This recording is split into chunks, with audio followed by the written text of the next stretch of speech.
Kami persilahkan untuk duduk, Bapak. Baik, kami mengimbau kepada seluruh jamaah yang sudah hadir. Alhamdulillah, beliau guru kita sudah hadir di hadapan kita semua, yang insya Allah akan menyampaikan tausiahnya. Dan untuk sebelum beliau menyampaikan tausiah, dimohon untuk seluruh jamaah tidak melakukan live streaming, ya. Dan diharapkan seluruh jamaah untuk segera duduk, ambil posisi duduknya masing-masing, karena tausiahnya akan segera dimulai.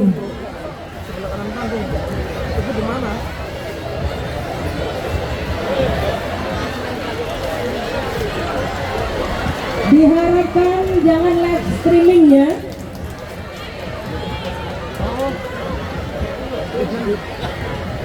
Baiklah, tibalah pada saatnya acara inti, acara yang kita tunggu-tunggu bersama guru kita, guru besar Ustadz Dr. Adi Hidayat, LCMA, PhD dari Indonesia. Kepada beliau kami persilakan. Salam Nabi Muhammad. Ibu sebelah kanan.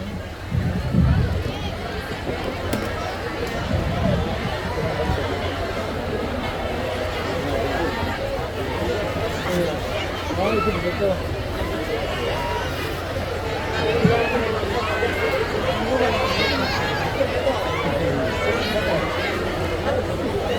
Bismillahirrahmanirrahim. Assalamualaikum warahmatullahi wabarakatuh.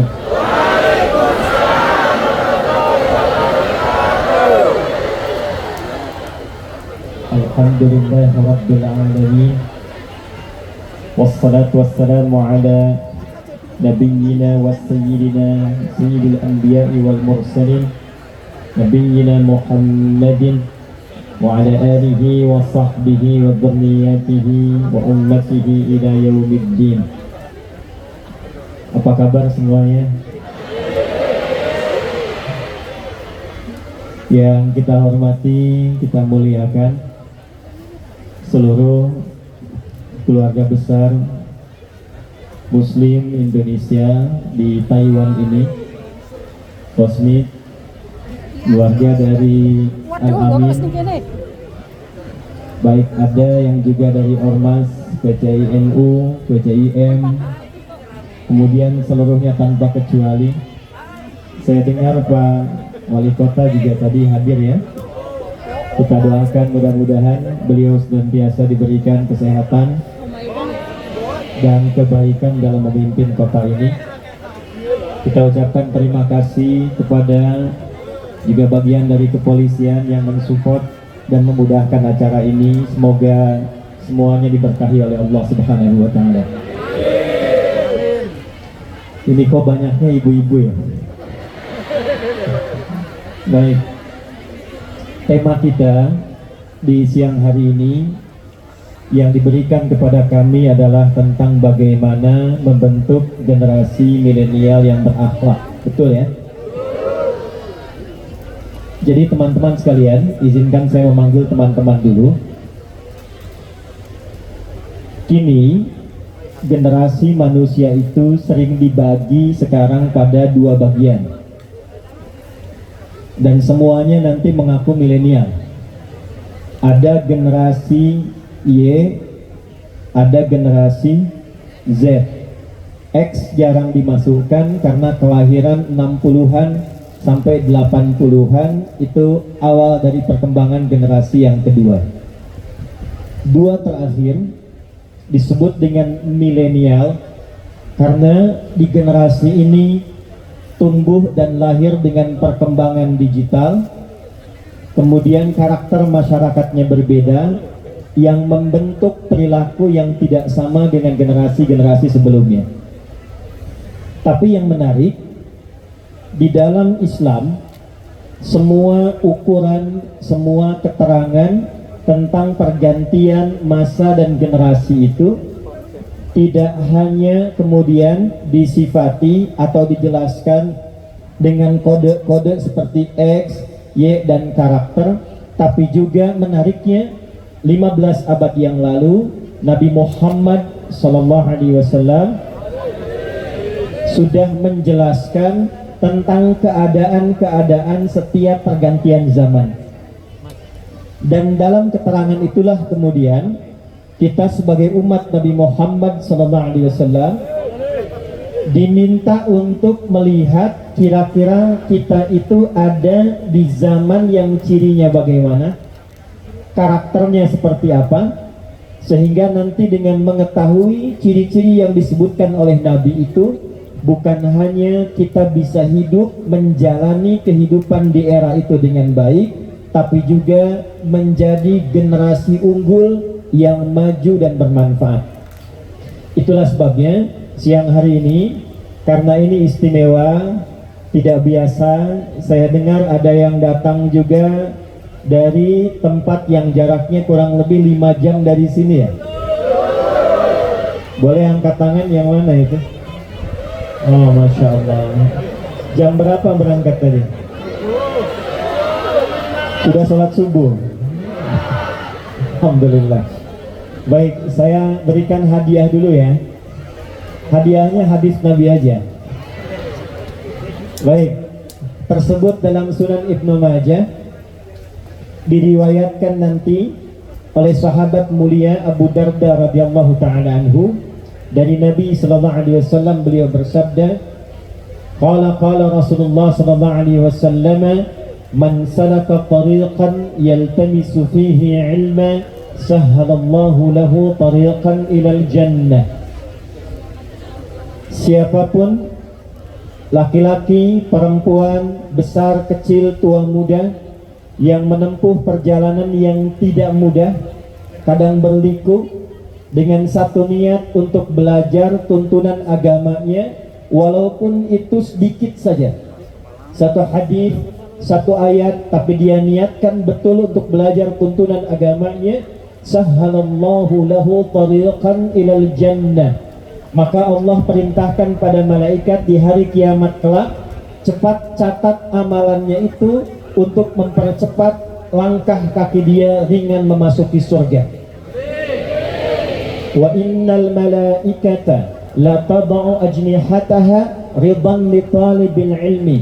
Dan sejak ia berangkat dari tempat ia berasal untuk belajar ilmu itu, Allah perintahkan pada beberapa malaikat, berikan perlindungan di perjalanannya dan berikan ridhonya.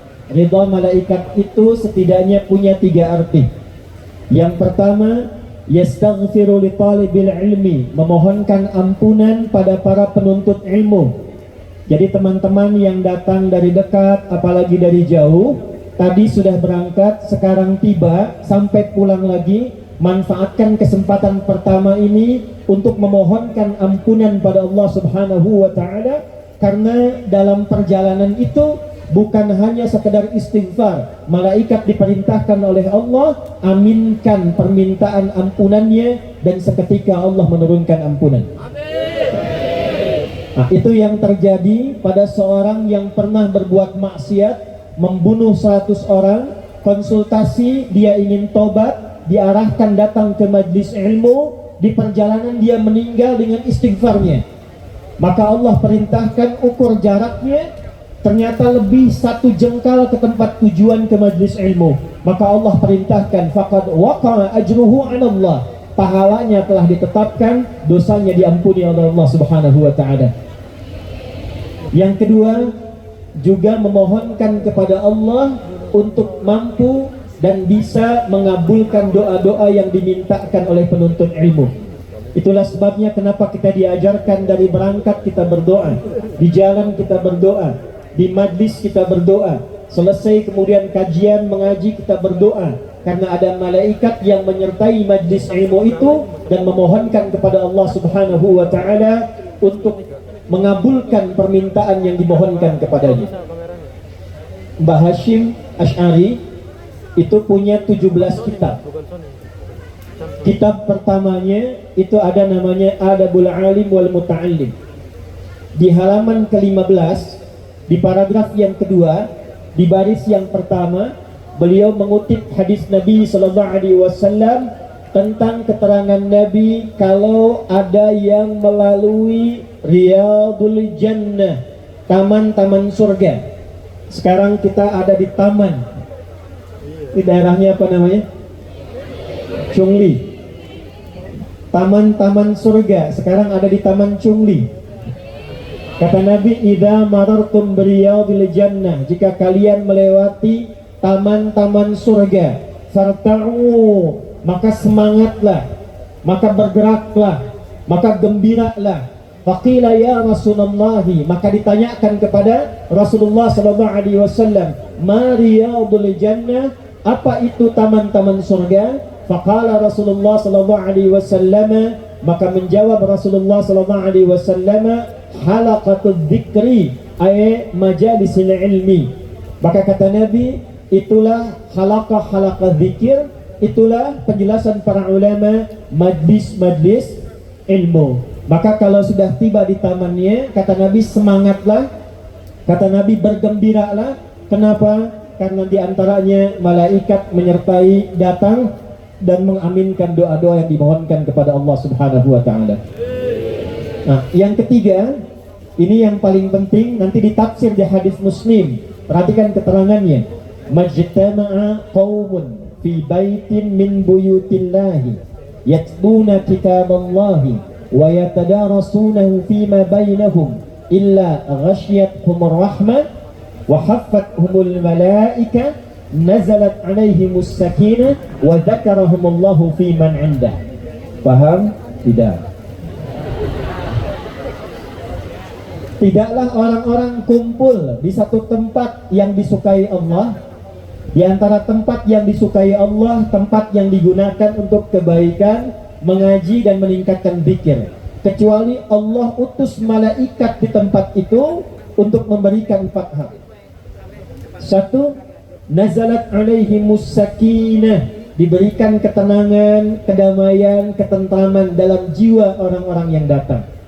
Jadi bedanya ngaji dengan kumpul-kumpul biasa. Anda boleh kumpul di taman, Anda boleh kumpul di lapangan, tapi tempat itu ketika dijadikan tempat ngaji, Allah berikan ketenangan yang berbeda dengan kumpulnya di tempat-tempat yang lain.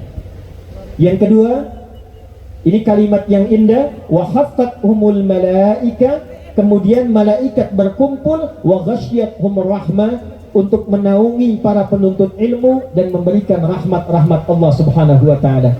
Dan yang terakhir, wa dzakarahumullahu fi man 'inda, saat dia ngaji sampai selesai, nama orang-orang yang ngaji itu disebut-sebut oleh Allah Subhanahu wa taala di sekitar arasy-Nya, di sekitar arasy-Nya. Anda kalau disebutkan oleh presiden senang tidak namanya? Kalau disebutkan viral di media sosial senang tidak? Kalau diviralkan di koran se-Taiwan senang tidak? Sekarang nama kita insya Allah disebutkan oleh Allah di sekitaran arasy dari makhluk-makhluk terbaik yang ada yang pernah diciptakan sampai kita selesai menunaikan pengajian ini insya Allah. Nah, ini tidak cukup dengan amin, kita ngaji dulu ya. Baik, ini pembukaannya. Karena teman-teman sudah berjuang, maka hari ini saya tidak akan beretorika. Ini bukan pidato karena kita ngaji. Kita akan membahas itu dengan 3 hadis Nabi Sallallahu Alaihi Wasallam. Jadi siang ini kita belajar 3 hadis saja. Nanti di akhir kita akan coba cek kembali apakah yang kita pelajari telah kita pahami atau belum. Hadis yang pertama. Hadis ini terdapat dalam Sahih Al-Bukhari, nomor hadis 7121. Ada juga di dalam Sahih Muslim, nomor hadis 157. Satu lagi ada dalam Sahihnya Ibnu Hibban, nomor hadis 6718. Saya bacakan sanadnya ya, sekaligus ijazah untuk sanad. Kita ambil yang Ibnu Hibban saja. Qala haddatsana qala akhbarana Abdullah bin Muhammad qala haddatsana Ishaq bin Ibrahim qala akhbarana Uthman bin Umar qala حدثنا ابن أبي ذئب عن سعيد بن سمعان عن أبي هريرة radhiyallahu taala anhu anin Nabi sallallahu alaihi wasallam. Hadis ini sanadnya tersambung melalui Ibnu Hibban. Beliau menerima dari Abdullah bin Muhammad, Abdullah bin Muhammad menerima dari Ishaq bin Ibrahim, Ishaq bin Ibrahim menerima hadis ini dari Uthman bin Umar, Uthman bin Umar menerima hadis ini dari Ibnu Abi Dhi'b. Beliau menerima dari Sa'id bin Sam'an, Sa'id bin Sam'an menerima dari sahabat Abu Hurairah radhiyallahu taala anhu Abdurrahman bin Sahar, Abdurrahman bin Sahar menerima dari Nabi Muhammad sallallahu alaihi wasallam. Beliau bersabda, perhatikan hadisnya. Yushiku alla taquma as-sa'atu hatta yuqbada al-'ilmu wa yakthura al-kadhibu wa tantashira al-fitanu wa yataqarabu az-zamanu wa tataqarabu al-aswaq. 5 ya. Yushiku alla taquma as-sa'atu. Nanti dalam perjalanan masa, saya terjemahkan dengan terjemah tafsir hadis. Nanti dalam perjalanan perubahan waktu, pergantian generasi, perjalanan masa, kata Nabi akan terjadi beberapa keadaan-keadaan di generasi. Jadi setiap zamannya punya ciri-cirinya. Kalau lihat satu hadis, ada hadis di Al-Bukhari nomor hadis 6695, hadisnya viral. Nanti disebutkan di beberapa kitab hadis dengan 3 riwayat. Khairukum khairul quruni dan khairul qarni. Kata Nabi, generasi yang terbaik itu khairun nasi qarni, khairul quruni qarni, khairukum qarni. Generasi terbaik itu ada di zamanku. Thumman ladina yalunahu, kemudian setelah itu generasi setelahku. Thumman ladina yalunahu, lalu generasi setelahku. 3 generasi terbaik. Setiap generasi itu punya cirinya. Nanti apa ciri yang terkait dengan generasi milenial itu? Ternyata disebutkanlah cirinya dalam hadis Nabi yang saya bacakan dengan sanad di awal tadi. Inilah ciri setiap pergantian zaman akan ditemukan zaman yang sekarang kita sebut dengan milenial. Cirinya ternyata 15 abad lalu telah disebutkan oleh Nabi SAW. Dia punya 5 ciri. Ada berapa ciri? 5. Ya. Dan 5 ciri ini kata Nabi akan terus berganti sampai berakhirnya kehidupan di dunia ini dengan datangnya kiamat. Saya percepat. 1, saya mulai dari ujungnya dulu. Tataqarabul aswaqu, akan terjadi percepatan digitalisasi. Eranya berubah jadi era digital, ditandai tanda pertamanya pasar mudah diakses. Dulu orang ke pasar berangkat pakai angkot kalau di Indonesia. Di Taiwan ada angkot. Berangkat ke pasar pakai ojek, sekarang diklik di handphone, barangnya datang sendiri. Sudah terjadi? 15 abad yang lalu Nabi sudah sebutkan akan tiba satu zaman.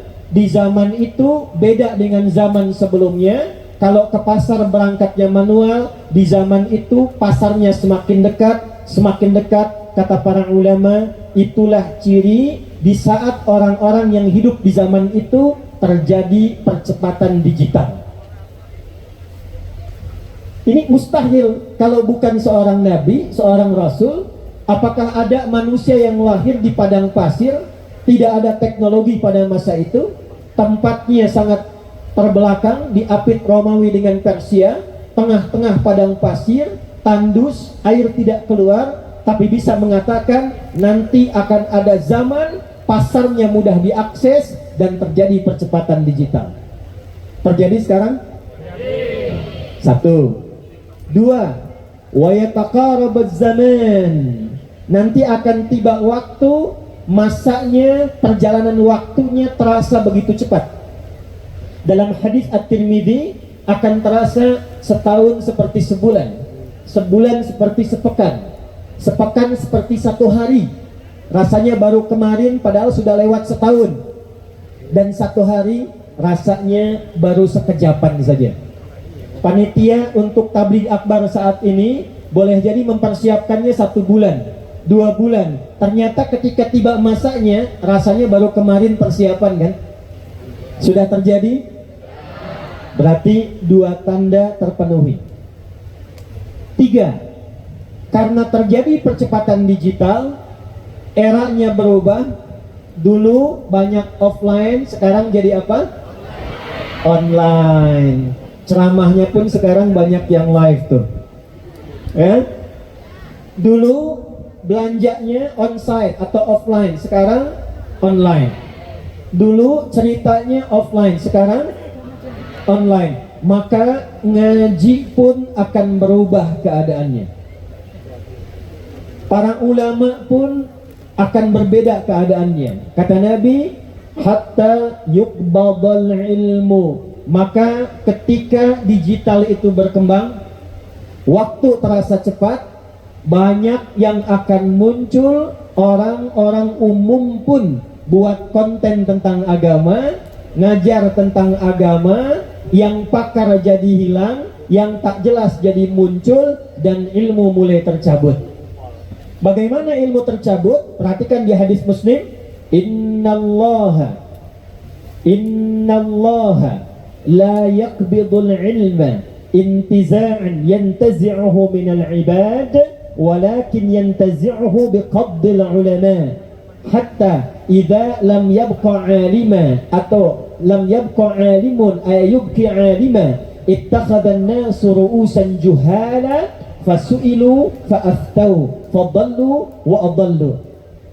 Sungguh akan ada satu masa ilmu itu mulai tercabut, tapi bukan ilmunya yang hilang, bukan tafsirnya hilang, bukan fikihnya hilang, bukan hadisnya hilang, bukan usul fikihnya hilang, tapi ulamanya mulai wafat satu persatu, kiainya mulai meninggal satu-satu, habibnya mulai meninggal satu-satu, ustadz-ustadz yang pakar mulai meninggal satu-satu, ulama-ulama sepuh kita, panutan kita mulai wafat satu persatu, sampai tiba-tiba nanti yang tersisa tinggal sedikit. Tapi dari yang sedikit itu tiba-tiba muncul banyak orang bicara tentang agama. Karena eranya digital, orang-orang ini mulai muncul buat-buat konten tentang agama. Terjadi sekarang? Ya. Dulu kita ngaji di pesantren masih pakai kitab, ya. Ngaji nahu pakai apa? Kitab. Apa kitabnya? Jurumiyah, al-kalamu wal lafdul murakkabu bil mufid wa laqad uswaqamu thalathatun ismun wa fi'lun wa harfun wa amal ismu wa kalimatun dalat ala ma'nan fi nafsi wa lam tuqaran bi zamanin wat'an, gitu ya. Lompat lagi jadi apa? Imriti. Lompat lagi jadi apa?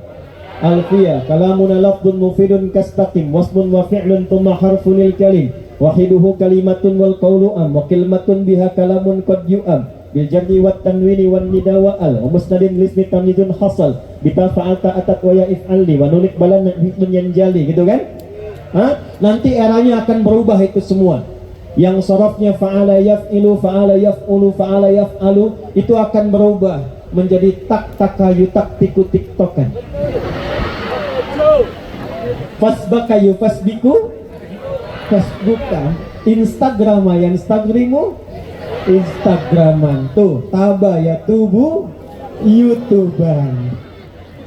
Sekarang terjadi ya, banyak konten dan tidak jelas asalnya, sanadnya tidak jelas, ngajinya tidak jelas di mana, tapi tiba-tiba bisa muncul ke permukaan dan anehnya akan ditemukan ada pengikutnya.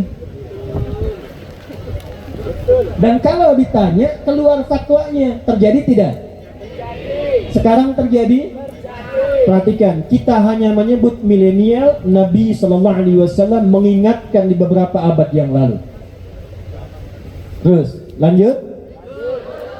Perhatikan, karena 3 ini sudah muncul, maka konsekuensi yang keempat, lihat baik-baik. Wa yakfural kanjibu wa yakfural kanzibu. Karena eranya sudah elektronik, digital muncul, status muncul, konten muncul, maka akan tiba masa sulit dibedakan mana yang benar, mana yang salah. Manipulasi akan ditemukan. Kebohongan mulai banyak. Bercampur sehingga orang sulit menemukan ini yang benar yang mana, yang salah yang mana. Bapak Ibu, saya seumur hidup ngajar, maksudnya sampai sekarang belum pernah membahas tentang garam. Tiba-tiba muncul video saya menerangkan tentang garam ruqyah. Keterangannya garam ruqyah, videonya tentang tutorial mandi besar. Dan itu terjadi. Ada kemudian jualan herbal. Ada lagi petunjuk A, petunjuk B, petunjuk C. Jadi ketika ini terjadi, akan muncul banyak konten-konten digital dan Anda sulit membedakan mana yang benar, mana yang salah. Saya tanya, sekarang hoax banyak tidak? Berita tidak benar banyak tidak? Nah, semakin banyak ini, maka konsekuensinya yang kelima. Perhatikan, watan syural fitanu, maka fitnah ujiannya pun menjadi menyebar dan lebih banyak lagi. Ya, maaf, saya izin berdiri ya supaya lebih terlihat.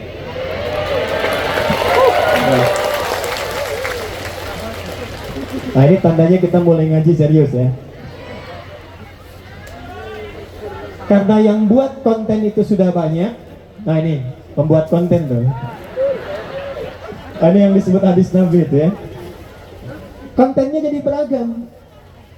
Tapi yang di-highlight oleh Nabi, yang diberikan garis oleh Nabi, ternyata potensi berkembangnya digital itu, potensi berkembangnya kemajuan itu juga akan dimanfaatkan oleh orang-orang yang tidak bertanggung jawab untuk membuat konten-konten yang tidak positif.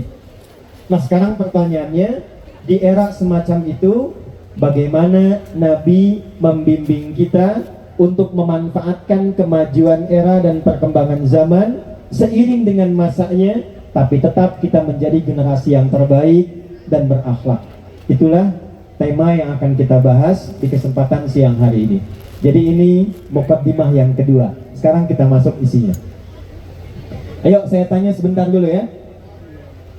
Yang tahu boleh angkat tangan. Yang jawab bagus. Mudah-mudahan diberkahi oleh Allah. Pertanyaan pertama saya, siapa yang boleh bisa angkat tangan? Tolong disebutkan 2 saja. Saya ulangi, 2 saja. Nama sahabat Nabi yang perempuan tapi usianya pada zaman Nabi masih milenial, masih remaja, masih tumbuh berkembang. 2 orang saja. Boleh berdiri? Satu siapa Mbak? Satu lagi? Khadijah, baik, benar 1 ya. Benar 1. Belakang?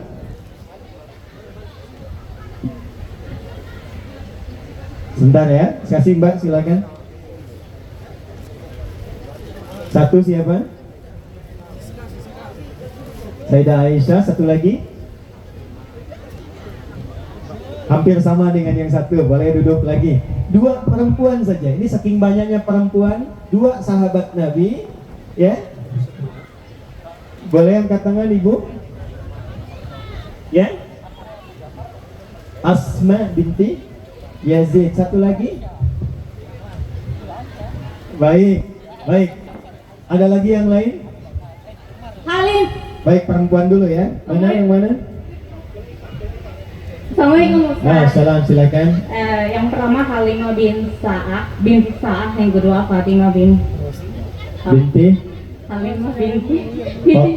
yang lupa. Binti lupa. Ayo boleh berikan tepuk tangan dulu. Semua baik. Ada lagi yang lain terakhir? Ya, ke belakang Ibu. Silakan. Ini pelan-pelan ya.